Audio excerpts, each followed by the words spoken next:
So there are lots of things happening in Indian football right now, তাই তো। তো কালকের যে ভিডিওটা আমার ছিল, আমি যে পার্টিকুলার মেহতাবের বিষয়ে শুধুমাত্র কথা বলিনি, সেটা যারা পুরো ভিডিওটা দেখেছে তারা খুব ভালো করে জানে। কিছু তো হিন্টস ছিলই, হয়তো। হ্যাঁ, মার্কাস মার্গুলহাউ, যিনি টাইমস অফ ইন্ডিয়ার স্পোর্টস এডিটর, তার মতো এতটা ডিটেলড বা এত ইনসাইডার আপডেট ন্যাচারালি আমাদের মতো খুবই সাধারণ কন্টেন্ট ক্রিয়েটারদের কাছে থাকবে না, এটা খুবই স্বাভাবিক ব্যাপার। কিন্তু যতটুকু হিন্ট অ্যাটলিস্ট অন্ততপক্ষে রিসিভ করতে পেরেছিলাম, তার বেসিসে বেশ কিছু কথা কালকে বলেছিলাম। তার থেকেও আরও ডিটেলড রিপোর্ট আমরা কালকে রাত্রিরে টাইমস অফ ইন্ডিয়ার রিপোর্টে দেখেছি থ্রু মার্কাস মার্গুলহাউ। এই মুহূর্তে কারোর কাছে অজানা বিষয় না যে ইন্ডিয়ান ফুটবল একটা রীতিমতো রিভ্যাম্প সিচুয়েশনে রয়েছে, বা একটা কোথাও কমপ্লিট একটা চেঞ্জের জায়গাতে রয়েছে, যেখানে অনেক কিছু বিষয় কালকে বলেছিলাম যে বর্তমান যারা অ্যাডমিনিস্ট্রেটর রয়েছে তারা থাকবে কি থাকবে না, কারণ ইলেকশন হতে পারে বলেছিলাম। সুপ্রিম কোর্টে যে কেস চলছে বা যে ড্রাফট কনস্টিটিউশন রেডি চলছে, তারপর ইন্ডিয়ান ফুটবলের টোটাল সিনারিও যে একটা চেঞ্জ হতে পারে সেই নিয়ে কথা বলেছিলাম। ইন্ডিয়ান সুপার লিগ যে একটা বিরাট বড় আনসার্টেনিটির জায়গাতে রয়েছে, সেটা নিয়ে দীর্ঘদিন ধরে আমরা কথা বলে আসছি, নাথিং নিউ টু আস। এর আগেও বলেছি, সেকেন্ড চ্যানেলে বলেছিলাম যে কোথাও আইএসএল কিন্তু একটা সময়ের পর অন্ততপক্ষে হবে কি হবে না সেটা নিয়ে একটা বড় প্রশ্ন চিহ্ন থেকে যাবে। আর স্টিল তারপরেও টিমগুলো তো রয়েছে, তারা তাদের মতো করে ভাবনা চিন্তা করছে, কালকেও বলেছিলাম। এবং অবশ্যই এফএসডিএল এর পরবর্তী পদক্ষেপ কী হবে, ক্লাবগুলোর পরবর্তী পদক্ষেপ কী হবে, সবটাই ডিপেন্ড করছে সুপ্রিম কোর্টের ওপর। আর কেন এই ভিডিওর একদম শুরুতে এই বিষয়গুলো নিয়ে বলছি, কারণ ট্রান্সফার মার্কেট থেকে তো আপডেট আসছে, রিউমার তো আসছে, কনফার্মেশন তো আসছে, সেইগুলো নিয়ে কি আমরা কথা বলবো না? ডেফিনেটলি কথা বলবো, কিন্তু সেগুলো নিয়ে যদি আগেই কথা বলে ফেলি তাহলে শুরুতেই কমেন্ট আসতে শুরু করবে যে দেখো আইএসএলটাই হবে কি না তার কোনো ঠিক নেই, এখানে এই দেখছো না, ওখানে ওই দেখছো না, শুধুমাত্র তোমরা ট্রান্সফার মার্কেট নিয়ে পড়ে রয়েছো। হয়তো ট্রান্সফার মার্কেটে কি হচ্ছে বা ট্রান্সফার মার্কেটে কোন প্লেয়ার কোন ক্লাবের দিকে যাচ্ছে, সেটা হয়তো আমাদের প্রত্যেকেরই প্রায় ভিডিওর থাম্বনেলে থাকে কম বেশি। কিন্তু যে বিষয়গুলো আমরা ভেতরেও কথা বলি ভিডিওতে, সেগুলো অনেকে অনেক সময় হয়তো স্কিপ করে যান।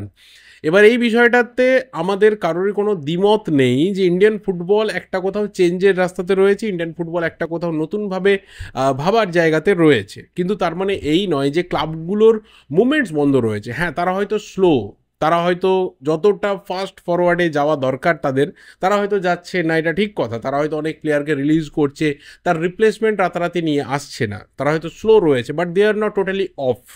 তারা কেউ পুরোপুরি নিজেদের যে অপারেশনস রয়েছে সেটাকে অফ করে দেয়নি, যেটা কালকে আমি কথা বলেছিলাম। এবং রাত্রিরে যেটা টাইমস অফ ইন্ডিয়ার রিপোর্ট, সেটা আমাদের কাছে পুরো বিষয়টাকে ক্লিয়ার করে দিয়েছে যে সুপ্রিম কোর্টের নির্দেশেই কিন্তু এই যে এমআরএ মাস্টার যে এগ্রিমেন্ট, সেই এগ্রিমেন্টকে কিন্তু দুপক্ষ অর্থাৎ এফএসডিএল এবং এআইএফএফ তারা সলিউশনের রাস্তাতে আসতে পারেননি। এআইএফএফে তো একটা বিরাট বড় দোষ রয়েছে, কারণ তারা এতদিন ধরে 50 কোটি করে বছরে পেয়ে আসছিল। সেটা যদি বন্ধ হয়ে যায় তো কেউই চাইবে না যে একটা নতুন করে আবারও চুক্তি হোক। কিন্তু এটাই মাথায় রাখা দরকার যে যে টাকাটা ওরা রিসিভ করেছে সেটাকে ওরা কোন খাতে খরচাই বা করেছে, কতটা ভালো কাজেই বা লাগিয়েছে, এটাও তো ভাবা দরকার রয়েছে। এবং এফএসডিএল এর যে পাল্টা প্রপোজাল ছিল, যেটা আজকে সকাল থেকে সবার একটা টকিং পয়েন্ট, যে সেই প্রপোজালটাও কিন্তু খুব একটা খারাপ না। এফএসডিএল নিজেদের হাতেও সর্বস্ব রাখতে চাইছে না, কারণ তারাও দেখছে তারা লস করছে। এবার ক্লাবগুলোর ঘাড়েও তারা ফেলতে চাইছে যে ঠিক আছে, লস হলে তোমরাও ভোগ করবে, লাভ হলেও তোমরা ভোগ করবে, 60% তোমাদের মালিকানা থাকবে এই টোটাল লিগটাতে। And that's very much fair. অন্ততপক্ষে একজন ফুটবল ফ্যান হিসেবে আমি বলতে পারি বিশ্বের বহু দেশে কিন্তু এই মডেল চলে। কোথাও কোথাও হয়তো শুধুমাত্র ফেডারেশন যুক্ত থাকে, কিন্তু পুরো টোটাল ফুটবলটাকে কন্ট্রোল করে কোনো না কোনো থার্ড পার্টি। স্পন্সর হতে পারে, কোনো ইনভেস্টর হতে পারে, কোনো পার্টিকুলার কোম্পানি হতে পারে, কোনো গ্রুপ অফ কোম্পানিজ হতে পারে। Nothing nothing new in world football or specially in European football. তো সেই জায়গাতে দাঁড়িয়ে 60% মালিকানা থাকবে আইএসএল ক্লাবগুলোর হাতে, সেটা 13টা 14টা 15টা যতগুলো ক্লাবই থাকুক না কেন, 60% লাভ লস পুরোটাই কিন্তু সেই ক্লাবগুলোর মাথাতে থাকবে। লাভ হলে তারা সেই লাভের অঙ্কটা পাবেন, যদি লস হয় তাহলে সেই লসটা তাদেরকে গুনতে হবে। 26% থাকছে এফএসডিএল এর হাতে, এবং সেটাও যথেষ্ট ফেয়ার, কারণ তারা অপারেশনস দেখবে, তারা মার্কেটিং দেখবে, তারা তোমার তার পাশাপাশি ডিস্ট্রিবিউশন দেখবে, তারা যে ফ্যান এনগেজমেন্টের ব্যাপারগুলো রয়েছে, সোশ্যাল মিডিয়া এনগেজমেন্ট রয়েছে, সেই জিনিসগুলোকে দেখবে। এবং তার পাশাপাশি 14% 14% থাকছে এআইএফএফ এর হাতে, যাদের লিটারেলি কোনো কাজ নেই। লিটারেলি কোনো কাজ নেই, শুধুমাত্র সেই 14% থেকে যদি রেভিনিউ হয় বা একটা টাকা যদি তারা রেভিনিউ জেনারেট করে দিতে পারেন টোটাল আইএসএলকে, তাহলে সেই 14% দিয়ে বাকি যে লিগস বা বাকি যে টুর্নামেন্টসগুলো রয়েছে সেটা এআইএফএফ কন্ডাক্ট করতে পারবে। কিন্তু এআইএফএফকেও তো নিজেদের সলিউশনের রাস্তা বার করতে হবে, কারণ তাদের হাতে তো এতগুলো টুর্নামেন্ট রয়েছে, আই লিগ রয়েছে, আই লিগ 2-3 রয়েছে, আইডাব্লিউএল রয়েছে, বিভিন্ন বয়স ভিত্তিক লিগ রয়েছে, ডোমেস্টিক কাপ রয়েছে, সেটা সুপার কাপ হোক বা সেটা ফেডারেশন কাপ যেটাই হোক না কেন সেটা রয়েছে, এবং তার পাশাপাশি এতগুলো ফুটবল বডিতে থাকা লোকজন, তাদের হাইফাই স্যালারিজ রয়েছে, সবটাকে তো কন্ট্রোল করতে গেলে তাদেরকেও রাস্তা খুঁজতে হবে, তাদেরকেও তো কোথাও একটা অ্যামিকেবল সলিউশন বার করতে হবে যে হ্যাঁ আমরা এই রাস্তাটাও দেখাতে পারছি যে আমরা এইভাবে পুরোটা চালাতে পারবো। আইএসএল তো শুধুমাত্র একটা পার্টিকুলার এন্টিটি চালিয়ে দিচ্ছে, বাকিটার কি হবে? তো সবটা নিয়ে আমার মনে হয় যে এফএসডিএল এর যে প্রস্তাব রয়েছে দ্যাটস ভেরি মাচ ফেয়ার। সেটাকে যদি ইন ফিউচার এআইএফএফ অ্যাকসেপ্ট না করে তাহলে আমার মনে হয় যে ইন্ডিয়ান ফুটবলের কোথাও প্রফেশনালিজমের দিক থেকে একটা ক্ষতি হবে। লিগ তো কিছু না কিছু একটা হবেই, এই নিয়ে আমাদের কোথাও কোনো ডাউট নেই, লিগ তো একটা হবেই। সেই লিগে কার কতটা মালিকানা থাকবে, কোথায় কত বড় স্পন্সর আসবে, কারা ইনভেস্ট করবে সেই লিগের মধ্যে, ক্লাবগুলোরই বা কত বড় বড় স্পেন্ডিং থাকবে। কারণ যাদের দেখো স্পেন্ডিং হয়ে গেছে সেটা অন্য ব্যাপার, কিন্তু পরবর্তীতে তারা যদি দেখে যে সেই রেভিনিউটা জেনারেট করতে পারছে না, তাহলে আমরা দেখবো আবারও সেই আই লিগ জামানার মতো স্পেন্ডিং হচ্ছে, সেইভাবে কোনো বড় নাম আসছে না, খুব হালকা পাতলা প্লেয়াররা আসছে, সেইভাবে আমাদের যে ডোমেস্টিক প্লেয়ারদের স্যালারি সেটাও সেখানে কাট হয়ে যাবে, তাতে হয়তো অনেকে খুশি হবে, সেটা একটা অন্য ব্যাপার, কিন্তু কোথাও একটা চেঞ্জ তো আসবে। কালকে কিছুটা বলেছিলাম, তারপর রিপোর্ট যা বেরিয়েছে, তারপর আমার মনে হয় যে পুরোটা আমাদের কাছে ক্লিয়ার। হ্যাঁ, আইএসএল আপাতত কিক অফ হবে না, আইএসএল নিয়ে কোনো রকম প্ল্যানিং হবে না। কেন? কারণ জুলাই 14 আগে সুপ্রিম কোর্ট কিন্তু তার যে ভার্ডিক্ট রয়েছে এই রিলেটেড আমরা জানতে পারবো না। সুপ্রিম কোর্টে 14ই জুলাই টোটাল ছুটি শেষ হচ্ছে, রিওপেন হচ্ছে, এবং তারপরে আমরা পুরো জানতে পারবো যে ড্রাফট কনস্টিটিউশন নিয়ে সুপ্রিম কোর্ট কী নিয়ে আসছেন আমাদের ইন্ডিয়ান ফুটবল ফ্যানেদের সামনে, এবং তারপরেই পুরো বিষয়টা ক্লিয়ার হবে, নট বিফোর দ্যাট। তো 14 জুলাইয়ের আগে খুব বিরাট কিছু চেঞ্জ আসবে বলে অন্তত পক্ষে মনে হয় না, কারণ অন্য কোনো রাস্তা নেই, কারণ সুপ্রিম কোর্টেরই বারণ রয়েছে। তার আগে অবধি আইএসএল হবে কি হবে না এই দোলাচলে আমরা থাকবো, কিন্তু যা কিছু টিম বিল্ড আপ হচ্ছে, যা কিছু অন্ততপক্ষে ক্লাবগুলো নিজেদের ভালোর জন্য করছে, সেটা নিয়ে আমরা ডেফিনেটলি কথা বলবো। এবং তার পাশাপাশি লাস্ট 3-4 দিন ধরে কমেন্ট রয়েছে যে ক্লাব ওয়ার্ল্ড কাপ চলছে, সেটা নিয়েও তো কিছু বলো। তো আজকের এই ভিডিওটা হয়তো একটু লেন্দি হয়ে যাবে, কিন্তু প্রত্যেকটা বিষয়কে একে একে কভার করতে করতে যাব, যা কিছু অন্ততপক্ষে আজকে আমার বলার রয়েছে। ফার্স্ট অফ অল বলবো যে ক্লাব ওয়ার্ল্ড কাপ এই মুহূর্তে দাঁড়িয়ে কালকে ভাই আমার টিম রাত জেগে খেলা দেখার পরে অন্ততপক্ষে যে রেজাল্ট, সেটা যে কোনো রিয়াল মাদ্রিদ সমর্থকের জন্য একদমই অ্যাকসেপ্টেড রেজাল্ট নয়, খুবই আনফর্চুনেট একটা রেজাল্ট। এবং যেখানে আমাদের সুযোগ ছিল, শুধুমাত্র পেনাল্টি বুনো সেভ করেছে, সেটাকে যদি আমি সাইডে রাখি, তারপরেও বলবো যে যা সুযোগ মাদ্রিদ ফরওয়ার্ডরা বা মাদ্রিদ প্লেয়াররা পেয়েছে, তারপরেও কনভার্ট করতে না পারা, that was too much bad luck for us. এবং উল্টো দিক থেকে আল হিলাল যেভাবে খেলেছে, আল হিলাল যেভাবে অন্ততপক্ষে প্রেসার ক্রিয়েট করেছে, যেভাবে বল উইন করেছে, যেভাবে ডিফেন্স করেছে, স্পেশালি আমি বলবো যে আন্ডার দ্য লিডারশিপ অফ কুলিবালি যেভাবে খেলেছে, আমি স্পেশালি বলবো রেনাল লোডির কথা, যা সব থ্রেট ক্রিয়েট করছিল, রুবেন নেভেসের কথা বলতে হবে, অ্যান্ড অবভিয়াসলি মিলিনকোভিচ সাভিচের কথা বলতে হবে, যেভাবে অন্ততপক্ষে থ্রেটটা বারবার করে ওরা ক্রিয়েট করছিল। আমার মনে হয় যে কোথাও আল হিলাল যদি কালকে একটা উইনারও বার করে নিত না, আমার মনে হয় যে অন্ততপক্ষে যারা 90 মিনিট খেলা দেখেছে তারা খুব একটা আপসেট হতো না, খুব একটা আপসেট হতো না। এবং তুলনামূলকভাবে যেভাবে মাদ্রিদের একটা নতুন set up, under the new coach, যা কিছু ডেভেলপমেন্ট চোখে পড়েছে, তার মধ্যে সবথেকে প্লাস পয়েন্ট আমার মনে হয় যে সবথেকে বেশি পয়েন্ট যদি কেউ পায় কালকের ম্যাচে যে কোনো ফ্যানেদের তরফ থেকে, সেটা অবশ্যই ডিন হাইসেন, যেভাবে ডিফেন্সকে লিড করেছে এবং যেভাবে ভালো ভালো পাস বাড়িয়েছে, যেভাবে সামনের দিকে উঠে গেছে, থ্রু বাড়িয়েছে, that was truly positive thing. Gonzalo Garcia, তার একটা গোল আমরা দেখেছি, আরও একটা দুটো গোলও করতে পারতো, ভালো পজিশনে নিজেকে রাখতে পারলে, ফার্স্ট ম্যাচ সিনিয়র টিমের হয়ে, এবং একটা ফিউচার ওর মধ্যে দেখা যাচ্ছে। কিন্তু যাদের ওপর এক্সপেকটেশন ছিল, মানে তারা যদি কোথাও সেই এক্সপেকটেশনের লেভেলটা টাচ করতে না পারে, বা যদি ইন্ডিভিজুয়াল যে শোটা রয়েছে সেটাকেই বেশি করে দেখানোর চেষ্টা করে, তখন কোথাও টিম কিন্তু সাফার করে। সেখানে ভিনিসিয়াস জুনিয়র বা রড্রিগো বা বেলিংহাম বা ভালভার্ডে, এরা কিন্তু ম্যাক্সিমাম ক্ষেত্রে নিজেদের ইন্ডিভিজুয়াল ব্রিলিয়ান্সিকে শো করতে গেছে।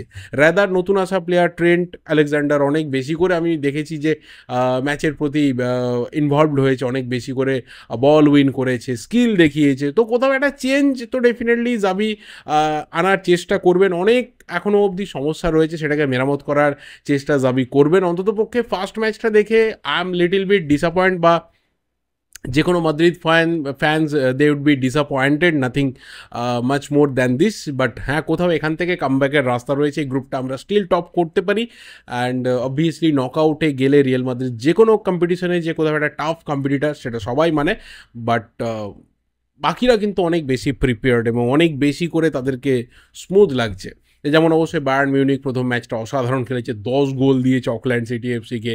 PSG there in a golden form, এবং যেভাবে অ্যাথলেটিকো মাদ্রিদকে 4-0 বিট করেছে, that was truly insane. Manchester City স্টার্টিংও ভালো হয়েছে। ইউভেন্টাস কালকে 5 গোল দিয়েছে আল আইনকে। তো মোটামুটি ইউরোপিয়ান প্রত্যেকটা ক্লাবই বলা চলে যে যারা ফর্মে রয়েছে বা যারা অন্ততপক্ষে কিছু একটা করে দেখানোর জায়গাতে রয়েছে, তারা ভালো স্টার্ট করেছে। চেলসি অ্যাজ ওয়েল অ্যাজ ভালো স্টার্ট করেছে। তো দেখা যাক কী হয়। অন্ততপক্ষে এই কটা টিমই সম্ভাব্য দাবিদার ক্লাব ওয়ার্ল্ড কাপ জেতার জন্য। এবার মেন খেলাটা আমার মনে হয় যে শুরু হবে কিন্তু রাউন্ড অফ 16 থেকেই। তার আগে অবধি খুব একটা যে বাকিরা টাফ কম্পিটিশন ছুঁড়ে দেবে প্রায় সবাইকে, এটা এই মুহূর্তে বলা যাচ্ছে না। বাট ইন্টারেস্টিং লাগছে প্রত্যেকটা ম্যাচ যখন দেখছি। কিছু ম্যাচ হয়তো হাইলাইটসই দেখতে হচ্ছে, কারণ টাইমটা খুব difficult.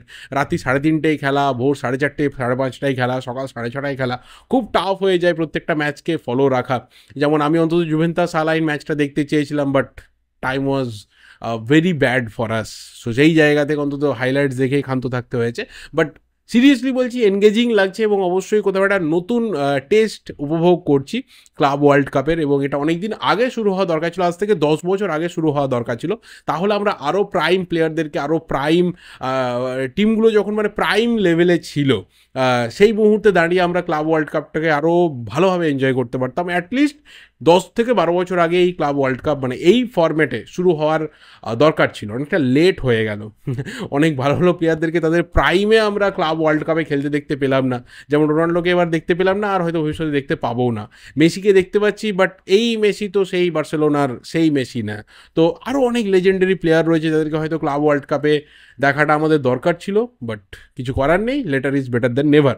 Now come to the Indian football. প্রথম যে বিষয়টা শেয়ার করা রয়েছে সেটা অবশ্যই জাস্ট কিছুক্ষণ আগে একটা লেটেস্ট আপডেট পাওয়া গেল থ্রু আশিস নেগি, যেটা অভিষেক টেকচাম সিংয়ের ব্যাপারে জানাচ্ছেন যে অভিষেকের ক্ষেত্রে ইস্টবেঙ্গল প্রথমে একটা অফার নিয়ে যায়, একটা ভালো মানে একটা খুবই হাইকড স্যালারি নিয়ে যায়, একটা হিউজ স্যালারি তার কাছে নিয়ে যায়, এবং সেটাতে মোটামুটি personal terms and conditions agree হতে কোথাও অসুবিধাই ছিল না, এবং পাঞ্জাব এফসির সাথে তারা ট্রান্সফার ফি নেগোসিয়েশন করে। পরে যখন দেখে যে মোহনবাগান দেখে যে এই ডিল অলরেডি ইস্টবেঙ্গল প্লেস করেছে, মোহনবাগান কি করেছে, ট্রান্সফার ফিটাকে বাড়িয়েছে। ট্রান্সফার ফিটাকে কিছু লাক্স অফ অ্যামাউন্ট বাড়িয়েছে, কিন্তু স্যালারিটা সেম রেখেছে। যেটা ইস্টবেঙ্গল স্যালারি অফার করেছে, সেম স্যালারি মোহনবাগানও অফার করেছে। এই ক্ষেত্রে এই যে মোহনবাগানের মার্কেট ইনফ্লেশনের ব্যাপারটা, এটা কিন্তু এখানে হিট হচ্ছে না। প্লেয়ারের স্যালারির ক্ষেত্রে East Bengal Mohun Bagan same salary offer রেখেছে।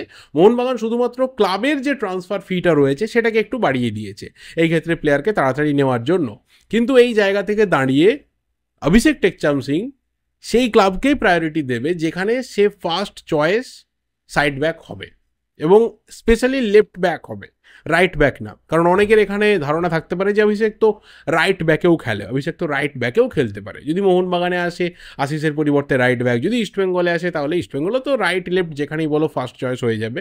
বাট যেখানে ও যাবে টার্গেটটা হচ্ছে ও ফার্স্ট চয়েস হবে, আদারওয়াইজ কিন্তু সেই ক্লাবে ও সাইন করবে না। অ্যান্ড ডেফিনেটলি আমরা জানি যে কয়েকদিন আগে এই রিপোর্টে ছিল যে মাঝখানে এফসি গোয়া ঢুকেছে থ্রু ম্যানুয়েল মার্কোস রোকা, এটা একটা আলাদা পার্ট। কিন্তু মোহনবাগান ইস্টবেঙ্গল ঠিক সেম জায়গায় দাঁড়িয়ে রয়েছে, শুধুমাত্র ট্রান্সফার ফির অ্যামাউন্টটা মোহনবাগানের ক্ষেত্রে একটু বেশি। যদিও পাঞ্জাব এফসি তারা এখনও ডিটারমাইন্ড নয় যে তারা অভিষেককে ছাড়বে কি না, কারণ অভিষেক টিমের একটা গুরুত্বপূর্ণ প্লেয়ার। যদিও তারা মোহাম্মদ উভাইসকে সাইন করিয়েছে, but still Abhishek is one of the most important player in Punjab FC.